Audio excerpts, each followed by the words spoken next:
Welcome to Kenton's videos. Enjoy the video. In this video, I will show how to play your man on guitar, updated. Start by learning the M, G, D, C chord progression and practice a steady downstroke strummed slowly. Focus on clean chord changes and relaxed wrist placement to reduce tension.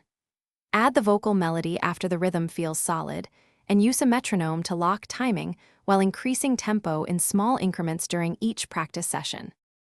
Let's break down the chords and finger placement for each shape so you get clean sound. Start with M, then move to G, D, and C while keeping fingers arched and pressing near frets. Practice transitions between chord pairs slowly, using a metronome to build steady timing. Once muscle memory forms, gradually increase tempo and test changes under a simple strumming pattern before adding melody or dynamics to your performance. Master the strumming pattern and rhythm to make the song feel alive and consistent. Begin with a steady pattern.